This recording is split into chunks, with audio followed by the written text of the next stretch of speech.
காலத்துல இருக்கிற குழந்தைங்க டிவி ஃபோன் பார்க்கறதுனால அவங்களோட கற்பனை திறன்கள் குறைய ஆரம்பிச்சுது. இதனால இந்த தலைப்பை நான் தேர்வு செஞ்சுருக்கேன். இதுல எனக்கு கற்பனை மிகுந்த பிடிச்ச சில கதைகளை உங்களோட பகிர்ந்துக்க விரும்புகிறேன். முதல் கதை வந்து அனியாவும் ஆரஞ்சு பழமும் அப்படின்ற கதையை தான். இது எழுதினவர் எழுத்தாளர் மருதன் அவர்கள் எழுதியிருக்காங்க. இந்த நூலுடைய பெயர் கனவி வந்த கரடி. இந்த கதையோட தொடக்கத்துல அனியான ஒரு சின்ன பொண்ணு இருக்கா. அவ தோழிகளோட பூமியை சுத்தி பார்க்கலான்னு வந்திருக்கா.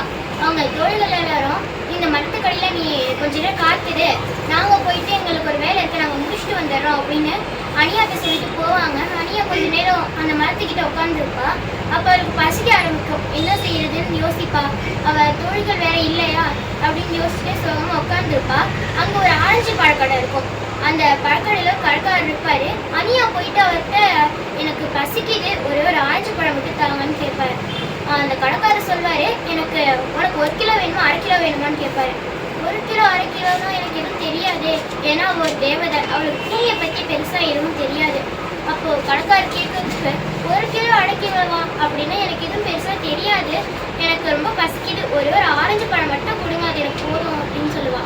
அப்போ பணம் கொடு, ஒரு பழம் 5 ரூபா அப்படின்னு சொன்னாரு. அனியாவுக்கு ஒண்ணுமே புரியல.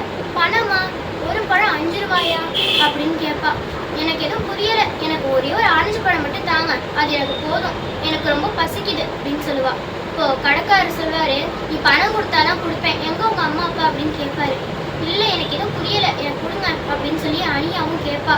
கடைக்காரரு அதுக்கு அனியா சொல்லுவா, நீங்க இவ்வளவு ஆரஞ்சு பழம் வச்சிருக்கீங்கல்ல, உங்களால எல்லாத்தையும் சாப்பிட முடியாது தானே, எனக்கும் ஒன்று கொடுக்கலாம்ல அப்படின்னு சொல்லிட்டு அனியா கேட்பா. நான் உனக்கு எல்லாத்தையும் கொடுத்துட்டா நான் எப்படி சாப்பிட்றது அப்படின்னு கடைக்காரர் கேட்பாரு.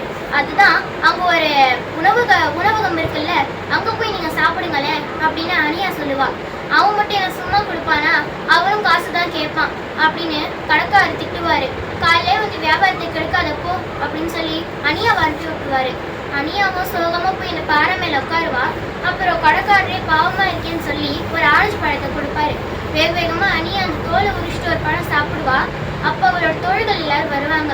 அனியா வேலையை முடிச்சிட்டீங்களா அப்படின்னு கேட்பா.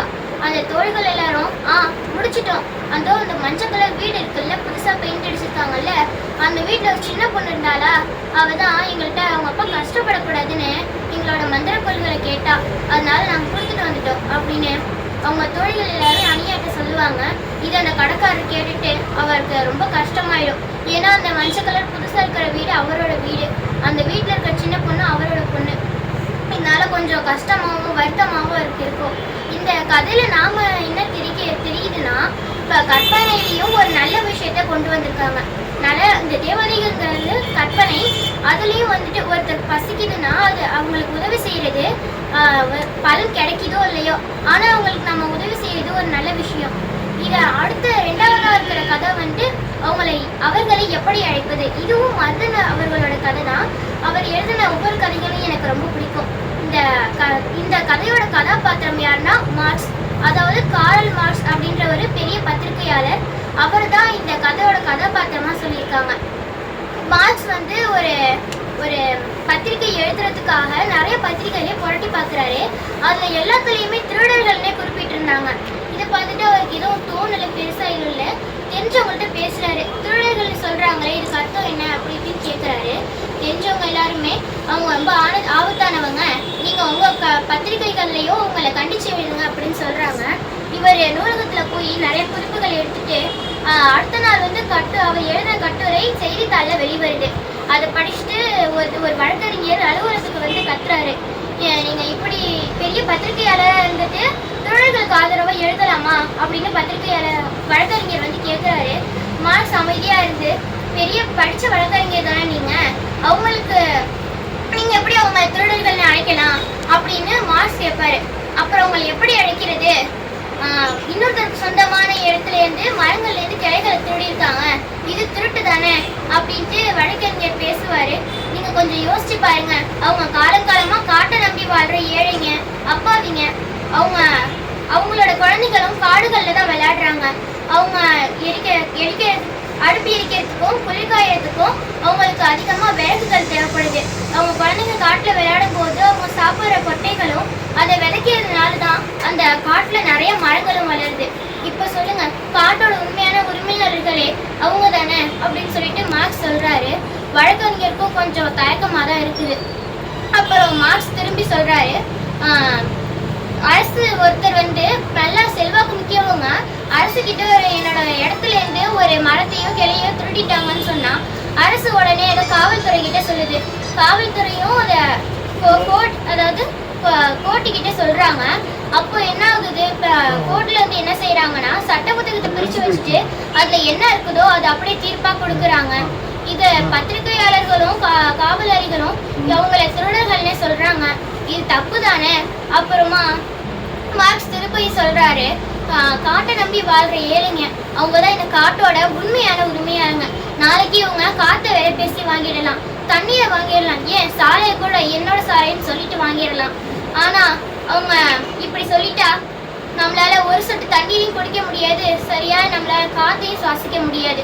ஏன் நீ என்னோட காத்தை காசு கொடுக்காம சுவாசிக்கிறேன்னு அவங்களே நம்மளை கேட்கலாம் அப்படின்னு சொல்லிட்டு முடிக்கிறாரு.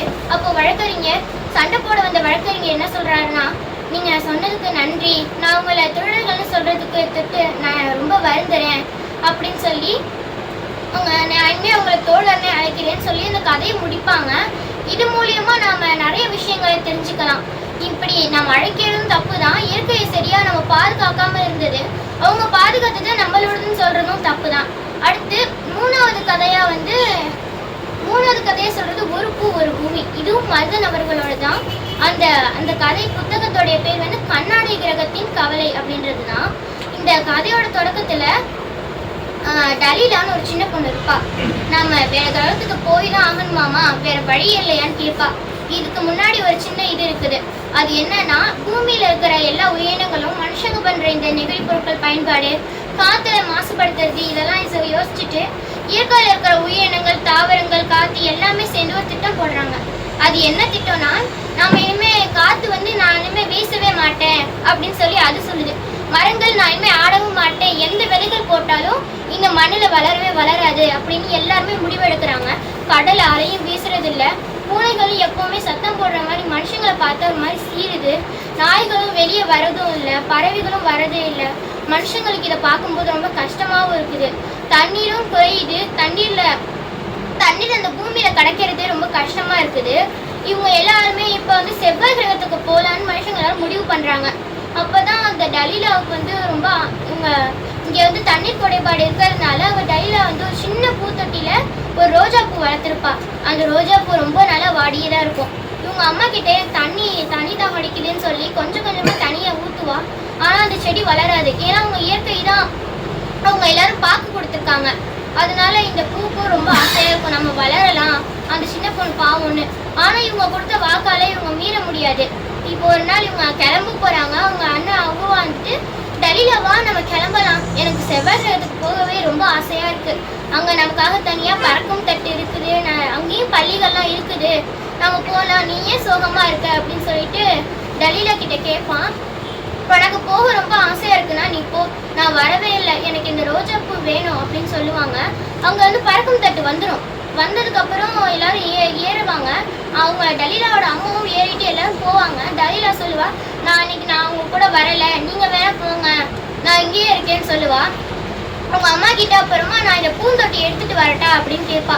ஏன்னா அவங்க பூமியிலேருந்து போறதுனால பூமியில இருக்கிற ஒரு பொருளையும் அவங்க எடுத்துட்டு போக கூடாது, இப்படி எடுத்துட்டு போறது தப்புன்னு சொல்லிட்டு இவங்க அம்மா கூப்பிடுவாங்க. ஆனா டலீலா வரமாட்டா. எனக்கு இந்த பூந்தொட்டி கூட தான் இருக்கணும், நான் வர முடியாதுன்னு சொல்லுவா. அப்புறம் இந்த பறக்கும் தட்டி கிளம்ப ஆரம்பிக்கும். அப்போ அந்த பூ கொஞ்சமா லைட்டா சிலுந்ததும் அந்த இடத்துல இருக்கிற காற்று நல்லா வீசும், பூனைகள்லாம் சத்தம் போடும், மரத்துலேருந்து நிறைய மரங்கள்லாம் பூத்து குலுங்கும். அந்த பூந்தொட்டியில ஒரு சின்ன பூ அப்படியே மொட்டு வரும். இதை பார்த்ததுமே உலகம் அப்படியே அழகா பழைய மாதிரி ஆயிடுச்சு. இந்த கதையில நாம தெரிஞ்சுக்கிறது, இயற்கையை நாம சரியா பாதுகாக்காம விட்டதுதான். இந்த இயற்கையை நாம சரியா பாதுகாத்துட்டோம்னா அடுத்து வர தலைமுறைகளுக்கு ரொம்ப எளிமையாகவும் இருக்கும். இந்த கதை எனக்கு ரொம்ப பிடிச்சிருந்தது. இந்த மாதிரி இந்த கதைகள்ல ஒரு கற்பனையும் கொடுத்துருக்காங்க. அந்த கற்பனை மூலியமா நல்ல விஷயத்தையும் கொடுத்துருக்காங்க. இதனால மக்களுக்கு இது எளிமையாகவும் குழந்தைகளுக்கு ரொம்ப எளிமையாகவும் போய் சேர்றது. நன்றி.